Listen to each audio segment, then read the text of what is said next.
It's time for AggroChat, the official podcast of the Tales of the Aggronaut blog and stalwart gaming community, where we talk about stuff and things, and the stuff about the things, and sometimes gaming. I'm Belgast, and let's start the show. Hey folks, it's that time again, time for another episode of AggroChat. This is episode 366, or in truth, this is the second part of 365 because we realized we recorded too long of a show. This show includes Ammo and Ashgar and Grace and myself and Kodra and Tam and Thalen. So basically the whole crew, but we had to chop it apart, which means we didn't have a second intro. So here you go. This is your second intro. And in a few minutes, we're going to roll with discussion about patch 5.4. So that leads us into patch 5.4. So everybody's back in the first now. We're all in the prime. To say, so I'm curious if Eden puts a different light on it, because I feel like I heard a lot of people, like, even after Shadowbringers, really excited about the post-patch content, and I'm like, I don't feel like this was worth as much praise as I thought it got.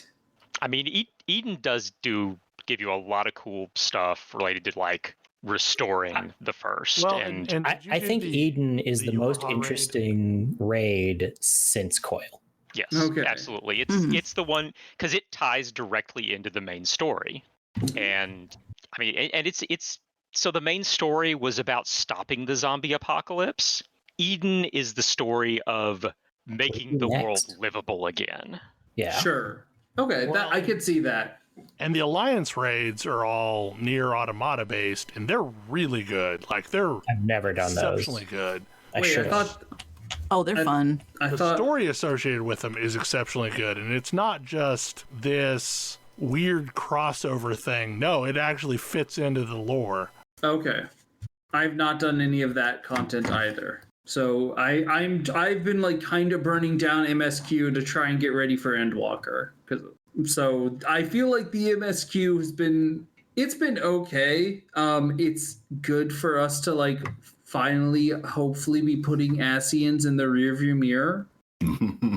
He says, and then is like the final sequence of 5.3 is, don't worry, Ascians aren't in the rearview mirror. I'm like, couldn't they be?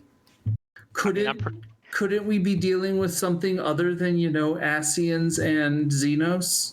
I mean, I'm pretty sure that's, I mean, by the end of Endwalker, like, hopefully Zodiark and Ascians are 100% done.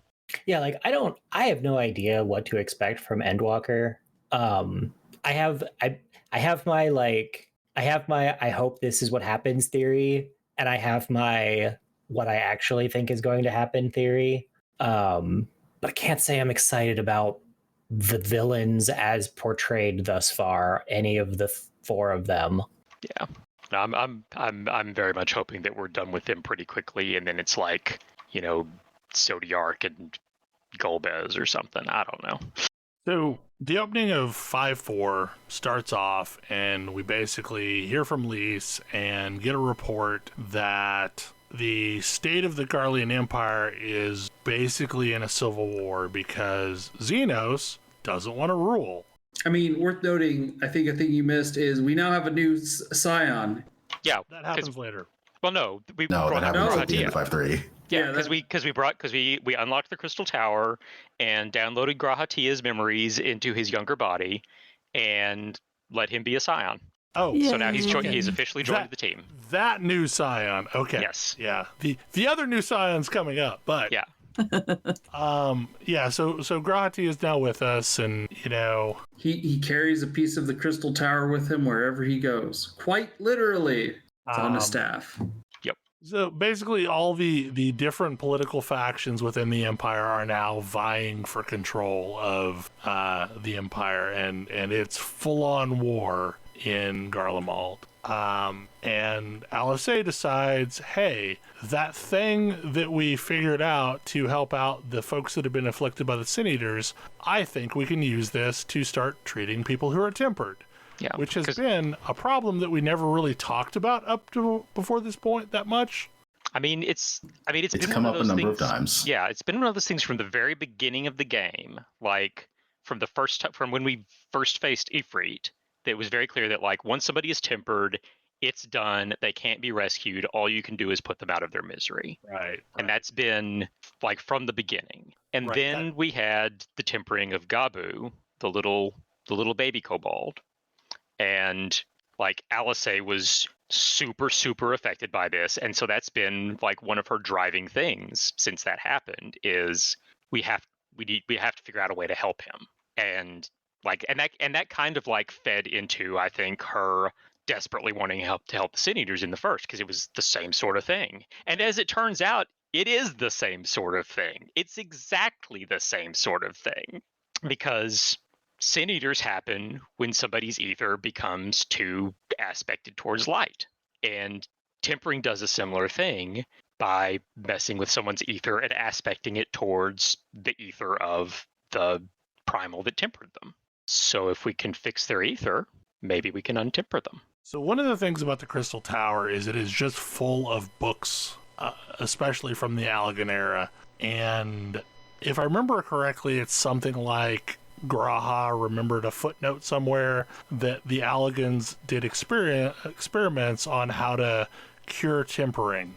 Yeah, because he was in that tower for a long time. He had plenty of time to read. And So, like, as an aside, I love this patch. Like, this is the patch where I was like, okay, all right, I'm into this, because like this is going back to some ARR loose ends. Mm-hmm. well, the interesting thing about it is like it started to create Graha as a very valuable character, not as an adventurer. Like he can be an adventurer, but also like he has value that's not just adventuring. Like he has this catalog of knowledge that we transferred into his skull from old Crystal Graha, and this is one of those cases where it paid off. Like he remembered a thing, and as a result, we go to where Allegan knowledge is stored. Yeah, I was also It's going to also point out that handy. while he's in his old body, he is actually a quite gifted adventurer. Yeah, And a just handy saying. pass key. Yes. Yeah. Yeah, I was gonna say we are kind of using him for his blood. Yeah, because once again, he's a member of the Allegan royal family. Like he can, we have to hunt around a bit to figure out the password, but like the Allegan eggs will actually do what he tells them. I really liked Alice's thought. She's on the right track. She's got a good head on her shoulders. The password is clearly password. Yes. I mean, when you require a token that's that difficult to get a hold of, like, how secure does the password need to be? Well, It's not just that Graha has royal blood, it's that he has, it's not just that he has Allegan blood, he has Allegan blood of the royal lineage. Yep. So basically he is a skeleton key to get into any Allegan information that we want, pending we have the passcode for these very locked notes, because apparently the guy that was researching this got in trouble with the Allegan Empire. I like to think of this. Gee, I wonder why. He was trying to be a good person, and that's against the law in Allegan. Apparently. Pretty much. So Because I am right at that point. It does say that he specifically chose an easy password to guess because he wanted people to find his notes if they were the type of person who would want to use his notes for good. Yeah. Basically, the sort of person that would think of that, think that might be the password, is presumably the sort of person that he wants to have his notes. Granted, we kind of brute forced the password. Yeah. Yes. Yes. We did a dictionary attack on the password. We brought the orb back to Sid, and Sid hooked up so many computers and almost blew up the entire room, but we made it in. And the end result is that we, taught Graha a new spell that, when combined with the natural abilities of a Porksy, can be used to cure tempering. So, Angelo to the rescue! Yay, Angelo. And we load Angelo with this specific spell and channel 3 people worth of ether into it, and sure enough, we can cure tempering, and we bring back Gabu. Yep. And then because of this, it starts a whole side quest that if we can bring back Gabu, maybe we can untemper the kobolds and actually make peace with them. Yeah. But this is a not exactly popular thought with the pirates of Limsa Lominsa. And there's a faction that is very against Merlwyb making peace with the kobolds because it's going to cut into their profit. Yeah, because actual piracy has been banned, for a while now, and so all these pirates that, apart from the ones that have been preying on Imperial ships, because that's cool, because that's privateering, that's different.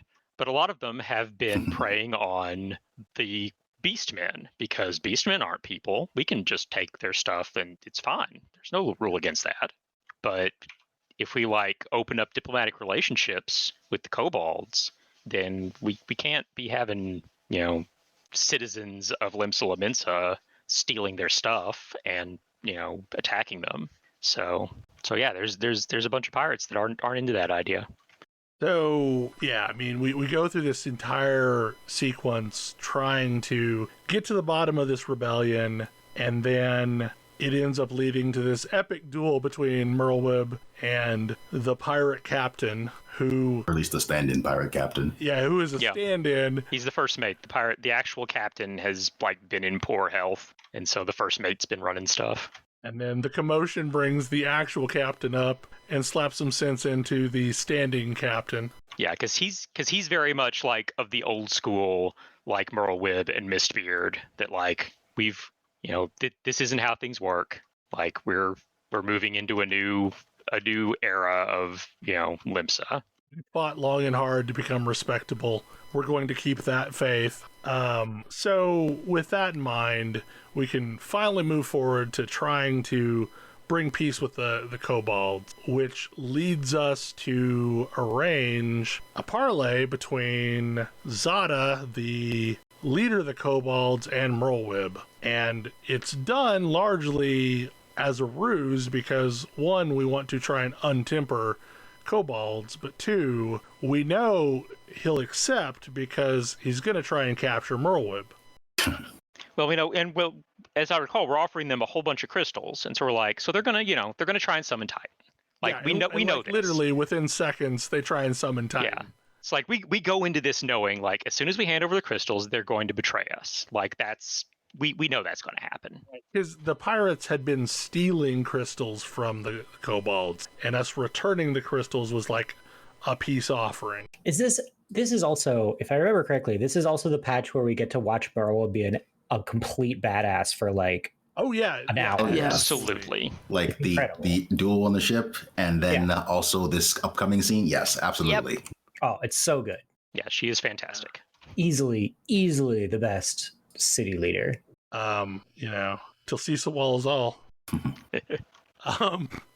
So we go through this fight, and we basically untemper the kobold leader while this fight is going on. And once he comes to his senses, one, he's more reasonable to deal with, but two, he also is real sore at Limsa Lominsa because some years ago there was a treaty that everything of the sea belonged to Limsa Lominsa and everything of the land belonged to the kobold. And that was supposed to be how they coexisted. But as Limsa Lominsans stopped doing piracy, they needed to turn to doing stuff on the shore way more often. So they just kind of overlooked that treaty. Yeah. Just because we've untempered this guy doesn't mean everything's shiny now. The kobolds have legitimate issues. Yeah, I mean, they have legitimate concerns. So Merlwyb hands over her pistol to Zada and says, here, if you feel aggrieved, I will let you take your vengeance out on me. And I think the leader's gonna do it until Gabu breaks in and gives this impassioned plea for how the Lominsans have treated him well and how it's time for peace. And hooray, they're willing to give us another chance. Yeah, because the whole time Gabu was tempered, he was hanging out, he was living in Limso with the lady pirates. Yep. Like every time we went to go visit him, we had to go to the what is it, the missing member. No, it was with he's in the maelstrom office. He was not with the missing. He's not with the lady pirates. I could have sworn he was at the missing member. Okay. But in any case, he's been hanging out at Limsa this whole time. So. But yeah, I mean, so we now have peace with the kobolds, at least tentatively. Yeah, we're at least starting talks. Just as we're getting back from that, we're alerted that like all these weird towers have been showing up all around Eorzea. Yeah, they're everywhere. Like there's as you're flying around Stormblood zones, there's towers. Like they literally, shifted all the zone models to put towers in them. I mean, they're basically just in the skybox, Like like outside skybox, the actual map. still. Yeah, just these creepy, like vaguely organic spires with red light coming out of them, and they're unpleasant. The first time I remember them doing something like that since the end of what was it? End of Heavensward patches. Yeah. When there's a big giant Shinryu ball hanging up there. So we head to Alamigo because Lise is the one who sent word about the tower. And just as we're arriving, Fandaniel shows up and this giant dragon. He's got this weird Bahamut with like a weird twisty spike where its face should be, and it's Lunar Bahamut. Fandaniel introduces himself, says he's a leader of a group called the Tulaferoi, and explains that he's going to destroy the world and bring about the final days. And immediately we try and capture Fandaniel, and he sicks Lunar Bahamut on us, and everything's on fire.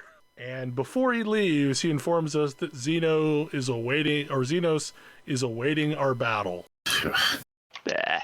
So we end up going back to the Rising Stone, and Kral and Tataru both decide that we really need to get Estinian involved because he's been over in Garlemald.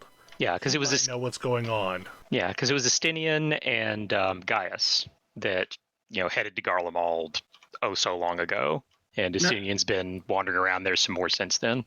Now I'm guessing this was a smaller Bahamut than the first Bahamut, right? Yes, they make a point of like bringing that up on more than one occasion, that this Bahamut is not on the same level as the original.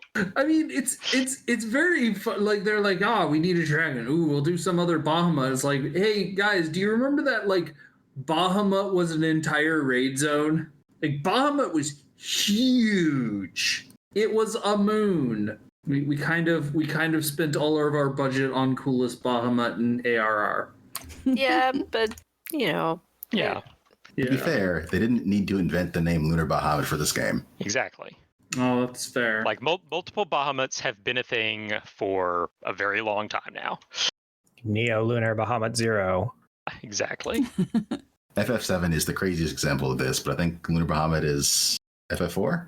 Yeah, the FF4 remix. Which, like, Endwalker is very clearly pulling heavily from 4. So as we're doing this, Lise sends off some scouts to check out the tower nearest Alamigo, and one of the scouts comes stumbling back, like zombie-like, and as he gets close, he's chanting "Glory be to Garlemald" over and over and over, and then attacks. So, like, he's very clearly been tempered, right. But we don't in the service know of that he's been Garlemald. tempered yet, but like we just see this happen. Yeah, like it looks exactly like when we've seen primals temper people before. So once again, we have a non sequitur scene of Xenos. This time he's bored, and he destroys his favorite sword because he's bored with it, and he needs a new sword. He's over swords. Yeah, like swords were last week. And then that's He's got a room of stupid weapons, and he's like, bored of all of these. He's just got like all these weapons scattered about, just like, these are just the worst. I hate them all. And that's the end of 4-5. 5-4. 5-4, yeah, 5-4. And then we have 5-5. Like, what are we gonna do about all of this crap? Right, and we learn for certain that yes, that dude was tempered, and anybody that gets close to a tower gets tempered. Unless, of course, they're immune to tempering. We have some old friends who are immune to tempering. Yep. And we meet Well, one old friend and one old frenemy. Frenemy. Yeah. And- we meet and Arnwald also and us. Fordola. If you are a summoner, you could have known what they were doing, Yeah. but only if you were a summoner. Yeah, Mhm. seriously. Which I was, and so I did. But yeah, they've been busy. Turns out with you gone, somebody needs to take care of this whole primal problem. Yep. Yeah. So they get sent off to visit one of these towers, and they exit stage right for a while. Yeah, after some chats and like Ehrenwald being like Ehrenwald and Alphino having a nice, reuniting. Hey, something bad is going to happen to this person, chat. It's very clear that like, oh, okay, yeah, it's his last day before retirement, and yeah. Yeah. He's just got one more shift. The thing that gets me is that, like, I don't know, Ehrenwald is not the interesting one of those characters. No, but he's the friendly one of those characters. It's fair, but like, I really want to know, what are they doing with Fordola? I mean, I'm hoping we're going to We're get a probably lot more gonna of her find in out. Endwalker. I Yeah, I hope that it's interesting, because she like, is interesting. she's interesting, and it's really and like the way they present stories with and around her is really like disjointed and kind of confusing. Is she the one that we captured at the end of Stormblood? Yes. Okay. Well- She's the wolf that Xenos used her to test the whole artificial echo thing. Yeah. Yeah, like She's got the one eye that's got the thing in it. yeah. And Basically ever since we captured her, she's been kind of like acting like a dog that's been kicked too much, and clearly rethinking all of her actions over the course of the Garlean. I mean, there's a big bit Occupation. about that during the Stormblood post-patch content. Yeah, I was gonna say I And thought also, like, she's not really fully sold on us as a thing. yeah. Well, 'cause I mean, remember. she spent so long and devoted so much of her life to the idea that the Garlean Empire couldn't be overthrown and that Alamigo couldn't be free. So they had to like work with what they had, and we've turned all that on its head. And she's still not done dealing with that. Clearly. Well, I mean, she also made a bunch of really brutal personal sacrifices for survival that, in large part, we've negated the value of. Yeah, like we came along and basically were like, you didn't have to do any of that. And yeah. She's like, where were you a decade ago? Or whatever. Actually, I don't know how many years ago it would have been. That might have been right in the middle of the blip. You know, we hadn't been born by Heidelin yet. Basically, yeah, they go off to do that, and then because this lunar Bahamut thing showed up, everybody's like, Astinian knows stuff about dragons. Let's go find Astinian. Yeah. So There's go other Azure Dragoons, you know. I was gonna say, you could just ask me. Look, I'm pretty sure Tataru is just really into Astinian. I'm pretty sure Tataru is into ordering Estenian around. That, yes, that. Yes. Which, you know, honestly, I'm kind of here for it. Estidian sucks. Yeah, more accurately, Alphino is really into Astinian. Tataru is really into commanding Astinian. Yes. So we try and meet up with Astinian because we've heard he's going to Ishgard. And ostensibly, we actually want to get his help in talking to Tiamat, which was the mate of Bahamut. Which was who summoned, like, Yeah, the Bahamut Primal. yeah, and is now chained in coils at Ozslaw and still out there. We've talked to her a couple times.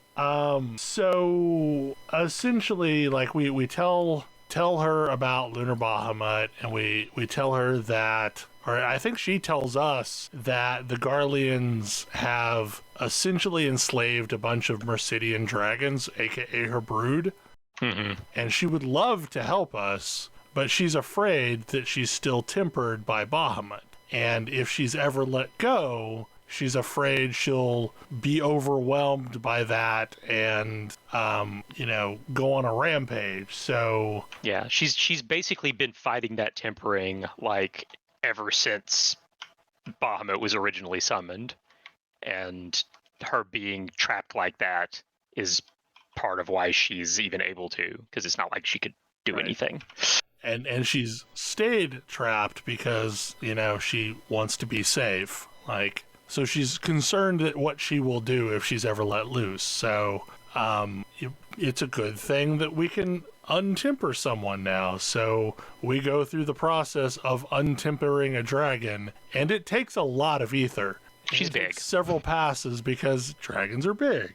Well, being tempered by Bahamut is probably pretty rough. Yeah, she was tempered. Yeah, she's big. Bahamut was massive. She's been tempered. And this was a long time ago. Millennia? I mean, yeah. What aspect is Bahamut?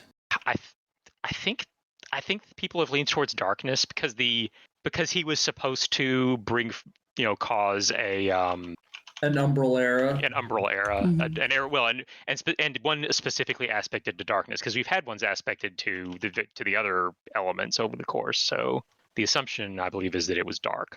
So we untemper and we figure out how to release Tiamat, and Asinian jumps on her head and they fly off. Yeah, they fly off. And it's around this time that we're told that there's a bunch of forces converging on a tower near Pagelthon. So we all head there to essentially fight whatever appears. So did we skip the whole thing with Matoya? Yeah. Yeah, we did. Yeah, we did. Yeah, we did. We skipped the dungeon and we skipped Matoya, and that dungeon is awesome. That was a 4-5 thing. Yeah. So previously, after we determined that the Porxies could be used to undo tempering, we were like, we're going to need a lot more Porxies. And so Shola was like, to make them one at a time. It's like, well, this is related to ether, and it's related to making little servant familiar things. I know who's good at both of these. And Matoya is like, man, it's so cool that you come to visit for any reason except needing something from me, isn't it? She's like, and also, yeah, I've totally got a place where I've got this giant kiln where we can bake up all the Porxies we need. You just need to clean the place out for me, because it's kind of, And Alphino, you've grown. I'm not Alphino. So yeah, we had that dungeon, which basically involved going in and a little frog showing us all around Matoya's old workshop and us dealing with various elementals and things that have taken over while she's been gone. I'd like to point out that Matoya did correctly recognize Alphino and Alice. Yeah. It was Estinian who made the mistake. Yes, Estinian. Oh, that's right. Yes. And it was hilarious. Oh, yes. But yeah, and so we baked the Queen Porxie, who can create lots of little Porxies. But first we had to beat her up. It's a dungeon. So and apparently that's how you make them do what you want, I guess, after you make familiars. I don't know. I haven't gotten there yet. I am curious. Is there any comment on the fact that Y'shtola has been going by the moniker Master Matoya? Yep. Yes. Y'shtola did not want to bring it up, but somebody referred to her by that name. Fantastic.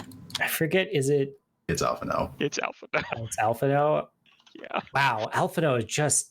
Because I was thinking, I couldn't remember. I knew it was somebody, and I wasn't sure if it was Grahatia, who's too dumb to realize how bad an idea that is, or Alphino, who really ought to know better and just apparently has a death wish. Yeah, but it's just Alphino with a death wish. Yeah, and Matoya's just like, oh really? And Y'shtola's just glaring daggers. Yeah, but yeah, so we've baked up this Queen Porxie that can produce all the Porxies we need to untemper everybody. It's just a matter of time. Yeah, because we can basically give these to anyone that can channel ether, because the Porxie's got the spell baked into it, and it's just supply the Porxie ether, and the ether can cure the tempering. It does take a lot of ether. It does. Does that mean we're now in competition with all of the beast tribes for crystals? I mean, no, because the other thing, once we can cure tempering, they don't summon quite as much. I realize that, but until that point, both of us is fairly short. There's not a lot of time between us figuring out, hey, we can cure tempering with a lot of ether, and letting the beast tribes know, hey, maybe we can do this, okay?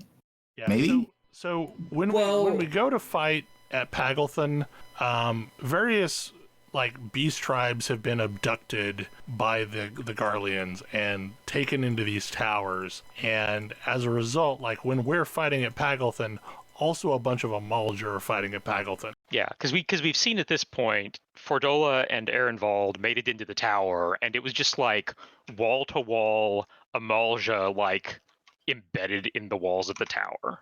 Like, is creepy. It was super creepy. We don't quite know what happened then at that point yet, but They like, I think set we've off seen a cut scene with Fordola and Arenvald as they set off an alarm, and all the Amalja started screaming, and yeah, bad times. So we go through the Pagelthon dungeon. Really cool dungeon. We fight a lunar Bahamut. We kill a lunar Bahamut. We free all the Mercidian dragons. I mean, apart from the ones that we had to kill on the way there. Yeah.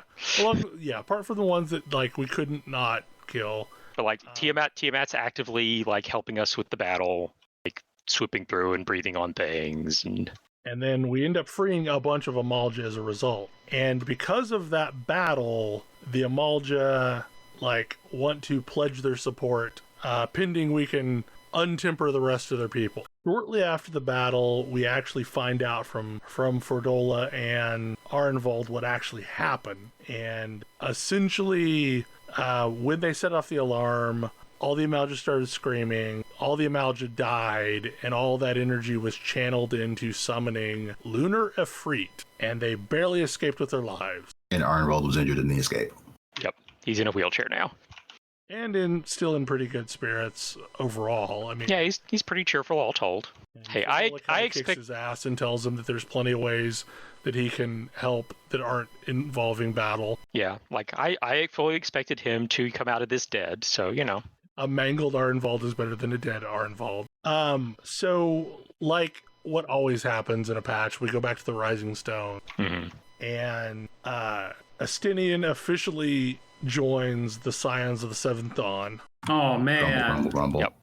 I did not know that.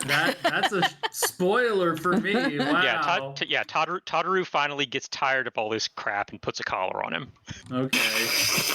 Is at this point he's fully committed to the cause because he wants to stop the end of days. And Kryl explains that she's going to head off to Charlian in order to find out whatever she can about the situation, because she assumes they, know something that they just haven't told us about. Yeah, like they've got all sorts of, information that could be useful here, and and maybe given the situation and the world spanning, state of it, maybe they'll be willing to, stop this whole non-interference pact garbage. Maybe. Spoilers, no. But she does ask us a question that was like a real head-scratcher moment for me. She asked, when was the last time we talked to Hydaelyn? And the last time we had talked to Hydaelyn or heard Hydaelyn's voice was back in Heaven's when we reconnected. Right after we got back the Echo that once Midgard Swordmare restored it. So yeah, like the entirety of Stormblood. And I hadn't thought anything of it because it just never really came up. But yeah, Not like it came up that often before. Yeah. Yeah. But all of Stormblood, no. And then the entire time we were in the first, no. Apart from the whole nonstop hear, feel, etc. when the star showers were happening, which at this point we've realized is she's just doing that all the time. Broadcast. And then once again we see Xenos, and he chooses a new weapon, and it's a scythe. Do we even get to see that? Do we? Yeah. Okay. Wielding a gun scythe. Yeah. I think yeah. we got to see him in one cutscene we got to see him go to pick a weapon, but we didn't get to see what it was. And now we get to see, he chose a scythe. So emo. Yep. Such Oh my goodness. So once again, we get summoned to Alamigo for an alliance meeting, and this time it's all the members of the alliance and all the leaders of the beast tribes, because now that we've made good with all these beast tribes and we've begun untempering, all the beast tribes want to be our friends. It's like, maybe we have an opportunity to treat everybody like actual people this time. It's worth a shot. The Grand Company of Eorzea is finally founded. Yep. Alphino's dream is made good. Yep. But he's extremely concerned, as he should be, and wants to go talk to members of the Crystal Braves that are still around to find out what went wrong. Yeah, Alphino wants to do a lessons learned. He has grown up, and he wants to know what happened. When he formed an alliance that ultimately betrayed him? Yes, basically. Like, what? I need you to tell me what mistakes I made, what you see as the problems. Also, what were the good parts, if any? But yeah. And the reality is, like, most of it was pretty good. Like, a lot of the people that were Crystal Braves previously are still out doing good. Yeah, some of them joined the Scions. Some of them went off to do their own things. Yeah. So, I mean, that gives him hope that maybe just this time, because of the support that he has from everybody, that maybe this one will last. So I don't remember why we go to the Sylphs. Like, there's something that sends us to the Sylphs, and I don't remember why we're going to the Sylphs. Because we were figuring out we're like making alliances with the various beast tribes, and the Sylphs are one of the only ones that aren't actively trying to murder us. Yeah. They are tempered though, right? They're just not, they're chill about it. Yeah, there are tempered sylphs, but they're less aggressive than, yeah. Yeah, because they're tempered by Rama, and who's Rama's also kind of chill about it. Yeah, Rama's fairly chill. He feels bad about tempering them. Yeah, I mean, he's like, he does it because they asked for it. Right. And he was like, I think this is a bad idea, but whatever, they asked for it, so I guess. Also, I can't really help it because I'm a primal. And while we're at the Sylphs, we're summoned to Gridania to meet a representative of Sharlayan that has come to Gridania. And not just any representative. It is the fourth villain of Endwalker. It is Fortunal Levio. Son of Louisois. Oh, father of Alphino and Alice. Oh no. This goes exactly as well as you would expect it to. I mean, so I'm not there, but I just had a part where it was like Alice was talking about how Alphino's like thesis statement for his PhD was how Sharlayans should end their policy of non-intervention, and how her dad was furious at him and like tore into him because that was diminishing his name. Mm-hmm. Yep. Yeah, he hasn't really changed. So basically he informs, he's not there to see us. He's there to see Kanasena. Like this is him officially like informing the leaders of Eorzea that you all are on your own. Screw all y'all. I'm going home. Yeah. And also Alphino and Alice are... Yeah, this causes them to give a rather impassioned defense of intervention, and he's like, nope, y'all are disowned. Yeah, he responds by disowning his children. And strips them of the name Levier. Yeah, he is terrible. Bad dad. The worst. So we go into Endwalker with Xenos, Findaniel, Zodiark, and Fortunat Levier as the major villains. Yeah, and we're starting to get really suspicious at this point about what the hell is going on in Sharlayan. Why are they maintaining this non-interference thing even now with all of this going on? Sure, they're a bunch of assholes with their sticks up at their butts, but this is beyond the pale. And something's going on. Basically, that he says that he thinks it's all a hoax, that this isn't the end of days because they would know it if it were. They have ways of knowing it, and they would know it. I mean, I guess they've got Sharlayan astrologians that are, Which is really funny if you've actually done the astrologian quest line. It is. Because, the big thing there is that they don't believe in interfering, and they believe they can see everything coming, and they really can't. Yeah.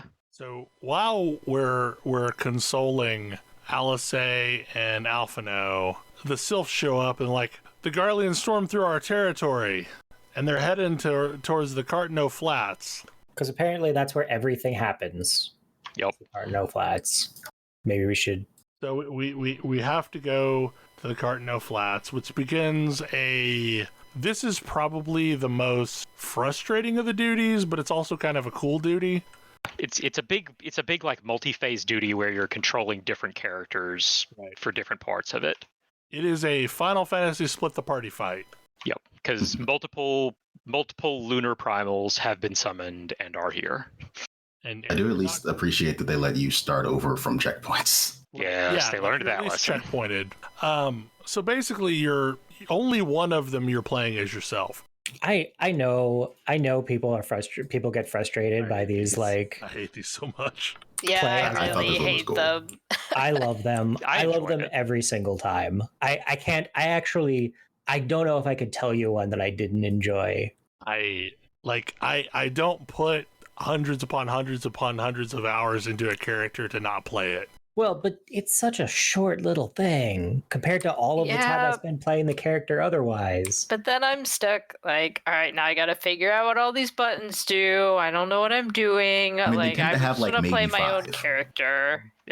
Yeah. Whereas your character has like 20 minimum. But I know what all of my own are. Right. Yeah. I hate when you get into like in World of Warcraft. I hated when they threw you in a vehicle. Like I hate it when they make me play as somebody other than me. I just like this was fine-ish. The only one that pissed me off was the one where you played Graha. That was the one that took me most tries. Yeah, like it took me a lot of tries to figure out exactly what they were wanting me to do. You cast Break. Turns out Graha has broken CC, so maybe use it. Yeah. Break is a great spell. Cast it a lot. He does cast it a lot, so maybe that should have been a hint. Well, like, yeah, I mean, it was annoying, but, whatever, I got through it. But, so we're basically, like, cleaning up, and you fight Lunar Efreet, Lunar Odin, and Lunar Ravanya. And then, after we have won all these battles, Fandaniel shows up in the skies and says, we've basically earned a stay of execution, and it has some real, like, this was the plan I didn't beat me. This was the plan all along. Energy. Oh yes. Yeah, he wishes he was Xanatos. But like in the process, we took a lot of damage. A lot of people got tempered. So like lots of Porksy action. Yeah, so we're running around like helping untemper people and triaging and all that. So like needing to get to the bottom of these towers because, obviously they're very dangerous. And which means we're likely going to have to go to Charlian someday. And that's mostly what that conversation's about like, we really need to go to Charlian and find out what's wrong. Yeah, Kryle's going to work on, like, getting us the necessary documents and all of that to be allowed in. But it'll take some time. Then, once again, we have a Xenos and Fandaniel scene, and they talk about the big tower in Garlemald summoning something, and they allude to being able to use someone called the Dreamer. Don't know what that is. I assume that's going to factor into Endwalker. And then Grahatia and Ishtola do some research and determine that like the land around each of the towers is drained of ether, not dissimilar to what was happening in the burn. So they think that basically the towers are bleeding the land dry, which gives serious Mako or Mako reactor vibes. I still want to say Mako. Even though I played through a game where they pronounce it Mako, I still want to say Mako. Then, as we leave the discussion with them, Hydaelyn talks to us for the first time in a really long time. Hear me, darkness comes, and with it the end. The fate of the star is in your hand. But like, Hydaelyn is a female avatar, human-looking character, not like Giant Crystal. So I don't know if that's just what Hydaelyn looks like, because it doesn't look like Minfilia. 'Cause I thought maybe it would be look like Minfilia, but I went back and watched the cutscene again, and no, it's a different person. I don't trust any of that. I don't trust Hydaelyn anymore. I'll have you know. What? No I'm way. shocked. How could you not?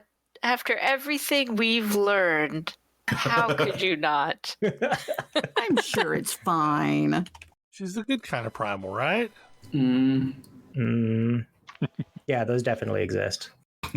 So that's where we are. That is the end of 5.55. Here's my question. Why are we so excited to go to Charlotte? Their food sucks. That's we true. want to show them what actual good food. I sure hope one of the custom deliveries is this is what good food is like. Yeah. Nice.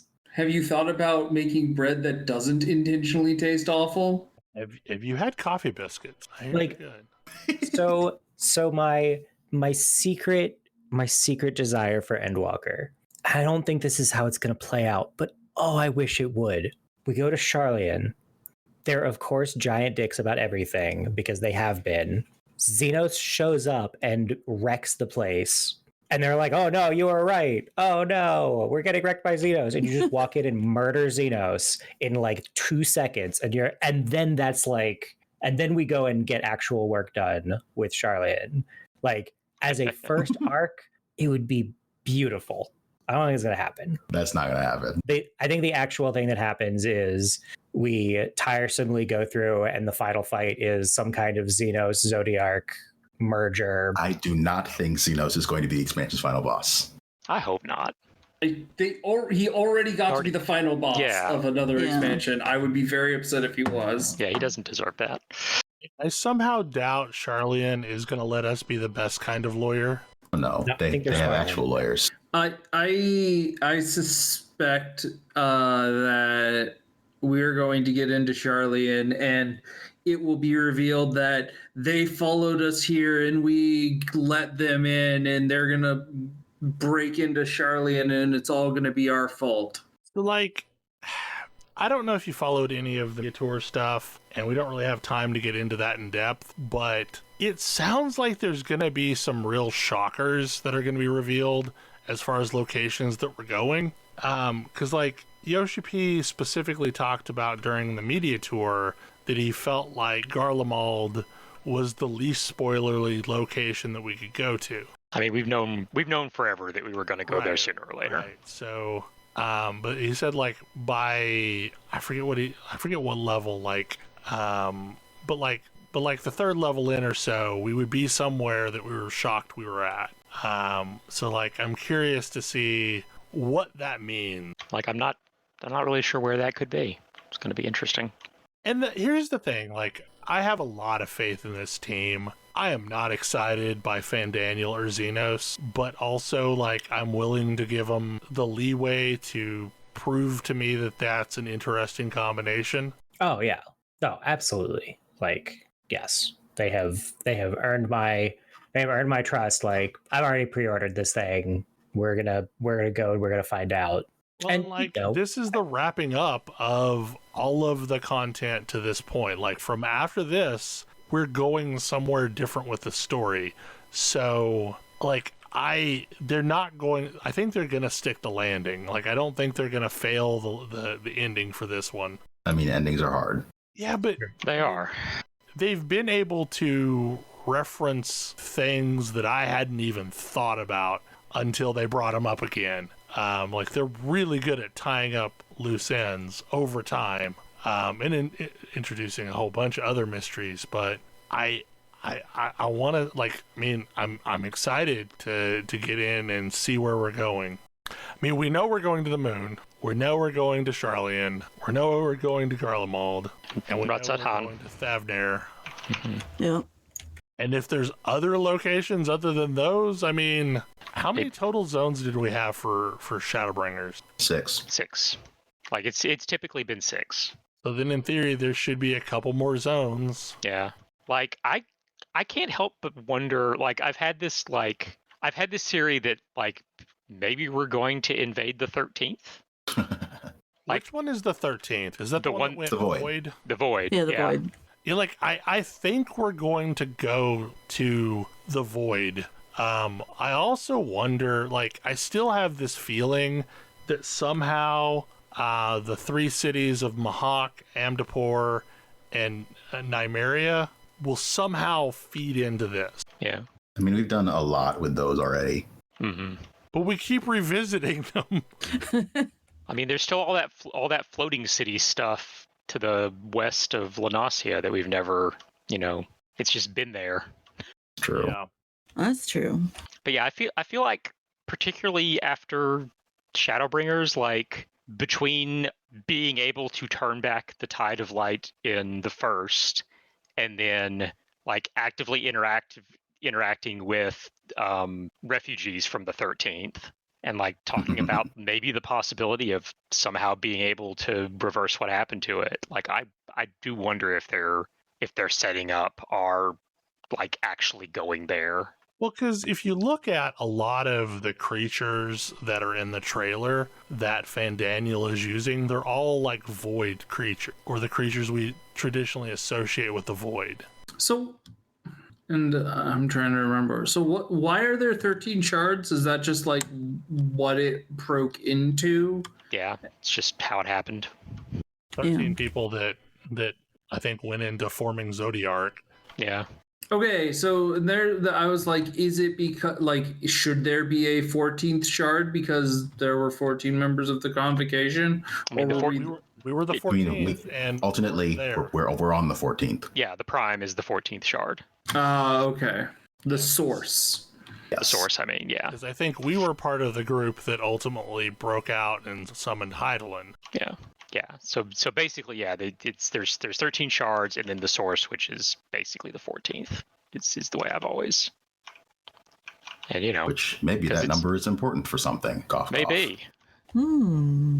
But yeah, I just can't help but feel like if we are actually ending all of this, like I can't help but feel that we're going to have to deal with the 13th in some way before that can happen. What do you mean by ending all of this? The whole Ascian Zodiark saga. thing. Sure. Okay. Yeah, like if we somehow like get rid of Zodiark, like what effect would that have on the shards? Like, are we going to Final Fantasy V merged world everything? Yeah, like I don't know. I mean, that is kind of what the Ascians have been trying to do the whole time, so probably not. Probably not exactly that, yeah, but like some version where they're more closely linked, maybe? I don't know. Still don't know what the ship on the cover of the Endwalker logo is. It's the Lunar Whale. What? It's like a giant candy bar. I mean, it is the end of a Final Fantasy game, so clearly we need to go to the moon. Yeah. I mean, it's a Star Destroyer. Yeah. Kind of what it looks like, but yeah. I'm mostly looking forward to 6.1 because I think there's a lot of systems that we won't see before then. The post content. Well, no, I really want the housing 6.0. battery. Yeah, the little patch 6.1, after. Yeah. And I somehow doubt we're going to have the Island Sanctuary in at launch. I mean, we'll probably also get female Hrothgar at that point, so. Mm-hmm. I'm just here for the summoner changes. I am also here for the summoner changes. I have an alt who is of dungeon level, just waiting to pick up Arcanist, so I can see what the changes are like from the start. I am like, I've never felt so vindicated in my life. Understandably so. I am kind of looking forward to seeing where this game goes after this, because okay, so you're wrapping up this story. What do you want to do next? Because I'm kind of interested. I'm a lot more interested in this world, I think, than I am necessarily in the story of the Ascians and Zodiark and all of this stuff. But the world is really fascinating to me. We haven't even seen very much of it. Yeah, I mean, there's an entire other continent that we've only heard about. That's where the blue magic comes from. Yeah. You also kind of barely set foot on the continent that Doma is on. Yeah. Like we basically visited Hong Kong, but all of China is still off limits to us. That too. So yeah, there's plenty of places still that we can go. At this point, we have roughly 3 weeks until the launch of Endwalker. Something like that. It's launching like the weekend before Thanksgiving or something. Yeah. Yep. And I think the official launch, a 3rd, and head starts the 19th. All right. Correct. Well, I guess I know what I'm going to be doing. And right now, they've got an irregular Moogle event. Yep. They have a different set of mounts than they had last time. So a different doggo. They've got that cool jacket. Yeah. I'm gonna have to find stuff 'cause I want the jacket. What jacket is this? Is it Inferno jacket? It's Yeah, a jacket with a Ifrit. fireball on it. Yeah. I think I have this from whatever thing it was offered from the first. Wow. Look, Wow. yes. Yep. That's yep. All right. That's a jacket. I love that they do this as well, we're not going to do anything before the expansion, so here, earn some stuff. Makes me a little sad they didn't have the data center visit ready yet, but that'll be nice to have too eventually. I mean, I expect that's a 6.1. Like, I'm Yeah. looking forward to a lot of stuff at 6.1. I don't expect it's all going to come in at the same time. No. Yeah. No. Like, if the problem with the interview, like, okay, first of all, we have to be impressed with the sheer stamina of Yoshi P, because he scheduled 32 of these 1 hour long interviews over like a 2-day period. Huh? What? Yeah. I mean, scheduling back-to-back meetings is so draining, and he did it. Like, he had 2 people per interview, and did 32 of them. Yep. And the problem is like, I don't know what is confirmed versus what was maybe just lost in translation. But like, if you are to believe the interpretation of one of the interviews, it sounds like maybe Island Sanctuary has a housing built in. Ooh. That is instanced, like the entire Island Sanctuary is instanced. I wouldn't expect that. And you know, specifically they talked about placing housing items in it, so, and that you'll be able to build buildings and gardens and stuff like that. And I don't know, like I'm looking forward to Island Sanctuary. I'm being cautiously optimistic. Yes. Same. Because they talked about like letting your minions run the island, and I honestly have no idea what to even expect, and I'm actually looking forward to just rolling in and being kind of surprised. Yeah. Yeah. I'm also really looking forward to like all the UI changes that they're doing just to clean things up. The thing I've looked at in detail is how Monk works now, and Monk is cool now. Monk was already cool, just putting that out there. I'm But gonna summon all the swords. I also want to do that, yes. It's a samurai thing. No. It's a paladin thing. Paladin thing. Oh, So paladins in Shadowbringers got basically, you know, the Final Fantasy Tactics giant sword from the ground thing. yes, which is great. Yes, so they're adding a combo to that ability. It's a three-step So- combo. 4-step combo. Oh, it's 4-step? Okay. The 4-step combo. So it's like, yes, okay. This was already a very impressive looking ability, and you decided to stack 3 more impressive looking versions on top of it. It's like, You know what? like- Sure, I'm here for it. big sword. Would you Bigger like some swords with your swords? Even bigger swords. Giant fucking sword from the sky. With that, I'm gonna be a paladin. Probably still gonna be Dark Knight most of the time. You know, the funny thing is like, okay, after having played all the tanks, my rate has changed. Like, for the longest time, I was like, yeah, I really like Paladin best, but Warrior's still probably second best. Nah, it's Paladin and Dark Knight, then Warrior, then Gunblade for me. I really like Dark Knight. It's fun. It's the leap. That's what does it for Gunbreaker, me. Dark Knight for me. And yeah, the leap. The leap is so good. Like, I mean, the leap on They were the Gunbreaker. first tank to have a gap closer, and they still have the best looking one. yep. And Oh, also I the love Shadow the Clone Gunbreaker thing one. is great. Rough to Fight is cool, It's very but cool. it's not. It's not the leap. Okay. We're recording for a while. Any final thoughts? You're gonna have to break this up into 2 shows, I am. Okay. probably. Probably. Yeah, we've I don't know. We've been recording for a really long, so we should probably do the sign off. Hopefully you enjoyed the show. I mean, hopefully we gave you enough of a full spoilers warning at the beginning, because it's absolutely that. Hopefully you're going to be joining us on the 19th and Endwalker, and I'm ready to get back in the swing of Final Fantasy XIV again. It's good times. Anyway, I don't know. Like, we will probably not see you next week. Actually, we will probably have 2 weeks of this, but it'll technically see you next week, so you won't know any different. Or you wouldn't have if we hadn't said that. Yep. Good Spoilers. night. I am honest with our fans. Anyway, night. Good night. Good night. Good night. See you.